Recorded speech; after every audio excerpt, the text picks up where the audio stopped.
कभी अगर बनना हो तो बाज बनना, लेकिन कभी तोता मत बनना। तोता बोलता तो बहुत है लेकिन ज़्यादा ऊंचाई तक नहीं उड़ सकता। बाज बोलता तो बहुत कम है लेकिन सबसे ऊंचाई पर उड़ता है। सारी पक्षियों का राजा होता है एक बाज। बाज से ये 5 पॉइंट हर इंसान को सीखना चाहिए जो ज़िंदगी में बहुत बड़ी भूमिका निभाती है। पहला पॉइंट, ईगल फ्लाई एलोन। बाज अकेला उड़ता है और बाकी पक्षियों के मुकाबले सबसे ऊंचाई पर उड़ता है। ईगल अकेला उड़ेगा लेकिन कभी भी चिड़िया और छोटी पक्षियों के साथ नहीं उड़ेगा।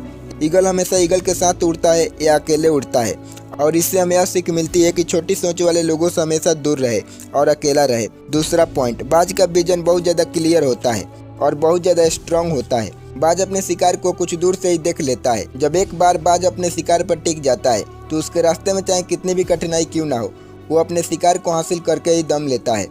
इससे हमें यह सीख मिलती है कि अपना विजन क्लियर रखो और उसे किसी भी कीमत पर हासिल करो। तीसरा पॉइंट, बाज कभी भी मरे हुए जानवर को नहीं खाता, वो हमेशा जिंदा शिकार करता है।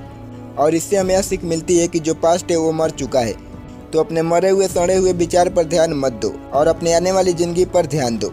पास्ट में तुम्हारे साथ कितना भी बुरा क्यों ना हुआ हो, वो सब यादें, वो सब विचार मर चुके हैं। और उस बाज की तरह बनो जो कभी भी मरे हुए जानवर को नहीं खाता।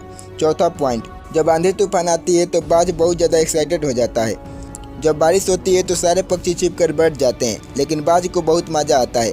जब तेज़ हवाएं चलती है तो बाज उन हवाओं के सहारे और तेज़ी से ऊपर उड़ता है, और ऊपर उड़ते उड़ते इतना ऊपर उड़ जाता है कि बादलों से भी ऊपर पहुंच जाता है।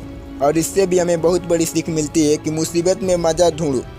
पांचवा पॉइंट, बाज अपने घोंसले में से सॉफ्ट घास को हमेशा निकाल देता है ताकि बाज का जो बच्चा है वो उसमें कंफर्टेबल ना हो सके, क्योंकि अगर घोंसले में वह कंफर्टेबल हो गया तो वह वहीं पर रहना पसंद करेगा।